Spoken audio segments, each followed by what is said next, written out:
અને આધ્યાત્મ બંને એવા વિષયો છે જેના ઉપર અનાદિકાલથી ખૂબ બોલાયું છે અને ભવિષ્યમાં અનાદિકાલ સુધી બોલાવતું રહેવાનું છે. એ શોધનો વિષય નથી, આત્મચિંતનનો વિષય છે. કારણ કે ઘણા લોકો જીવનમાં યુક્તિથી કામ કરે છે, ઘણા શક્તિથી કામ કરે છે અને ઘણા ભક્તિથી કામ કરે છે. યુક્તિ, શક્તિ અને ભક્તિ. યુક્તિથી જે કાર્ય કરે છે જીવનમાં, એની પાસે જ્યાં સુધી તર્ક બુદ્ધિ છે, જ્યાં સુધી અવસર છે, જ્યાં સુધી ઇન્વેસ્ટર્સ છે, જ્યાં સુધી સંપર્ક છે, જ્યાં સુધી નામ છે, જ્યાં સુધી પદ છે, જ્યાં સુધી સત્તા છે, ત્યાં સુધી યુક્તિથી કરેલા કાર્યનું પરિણામ માણસ ભોગવી શકે છે. શક્તિથી કરેલા કાર્ય જ્યાં સુધી એની પાસે સત્તા છે, જ્યાં સુધી એની પાસે સંપદા છે, સંપત્તિ છે, જ્યાં સુધી એની પાસે પોતાના સંપર્ક છે, જ્યાં સુધી પોતાના શરીરમાં બળ છે, જ્યાં સુધી એની પાસે પોતાની બુદ્ધિથી નિર્ણય લઈ શકવાની કાબિલિયત છે, ત્યાં સુધી વ્યક્તિ શક્તિથી કરેલા કાર્યોને ભોગવી શકે છે. યુક્તિ અને શક્તિથી કરેલા કાર્યોનો ભોગવવાનું, એના પરિણામને ભોગવવાનું એક આયુષ્ય નિશ્ચિત છે.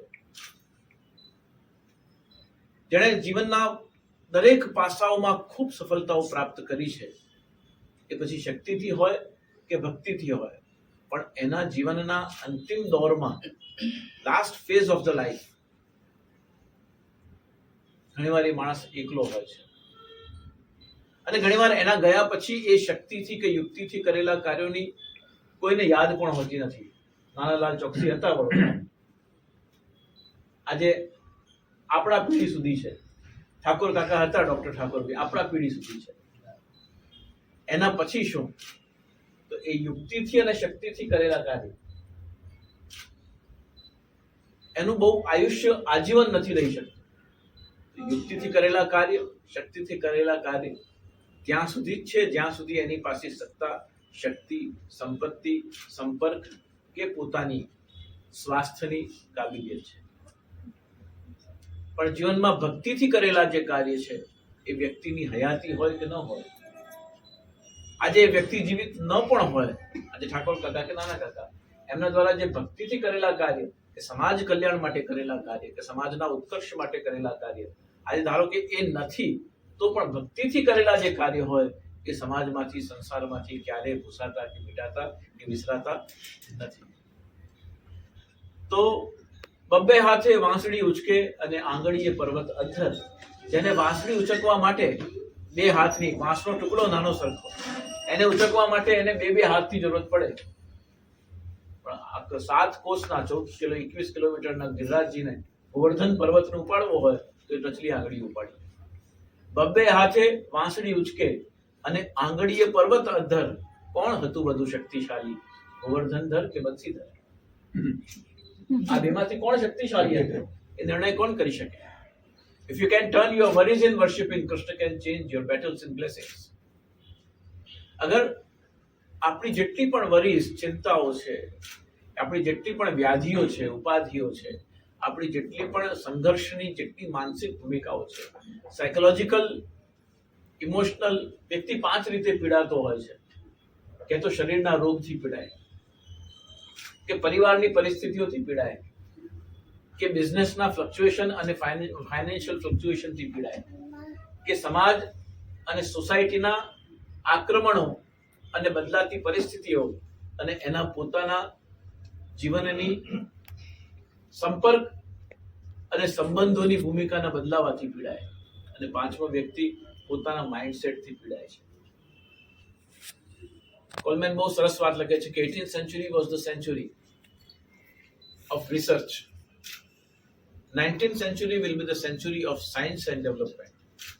20th century will be the century of technology, IT, information. એટલે 20th century માટે એ IT ની સેન્ચુરી માને છે, ઇન્ફોર્મેશન ટેકનોલોજી. અને 21st સેન્ચુરી માટે કોલમેન લખે છે કે 21st century will be the century of tensions and hypertensions. Why? એ ટેન્શન્સ અને હાઇપરટેન્શન્સની સેન્ચુરી આપણે આ શતાબ્દીને કેમ માનીએ છીએ? વ્યક્તિ પાસે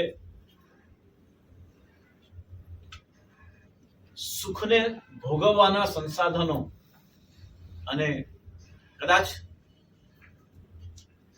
50 વર્ષ પહેલાની જે પેઢી છે, જેણે બહુ શ્રીમંત ગણાતો, જેના ઘરે કલર ટીવી હોય, એસી હોય, જેના ઘરે ફોન હોય, જેના ઘરે 3-4 બેડરૂમનું ઘર હોય, એ બહુ જ સંપન્ન સફળ વ્યક્તિ કહેવાતો. દર 13મા વર્ષે જેમ પેઢીની માનસિકતા બદલાય છે, એમ દર 18મા વર્ષે વ્યક્તિની જીવનશૈલીઓ બદલાય છે. આપણા માટે 18 વર્ષ પહેલા જે લક્ઝરી હતી, આજે નેસેસિટી છે. આજે જે આપણી લક્ઝરી છે, એ આવનાર 18 વર્ષ પછી એ આવનાર પેઢીની નેસેસિટી હશે.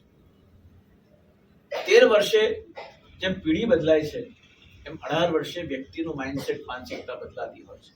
અને બદલાતી માનસિકતામાં, બદલાતી પેઢીઓમાં સંસ્કારની ભૂમિકાને, આત્મચિંતનની ભૂમિકાને, બધું જ તમે ઓન યોર ફિંગર ટિપ્સ આખી દુનિયાની ઉપભોગ કરવાની તમામ સામગ્રી અવેલેબલ છે. ખાલી બસ ઓર્ડર કરવાની વાત છે અને ડિલિવરી આપના ઘરના ડોર સુધી આવી શકે છે.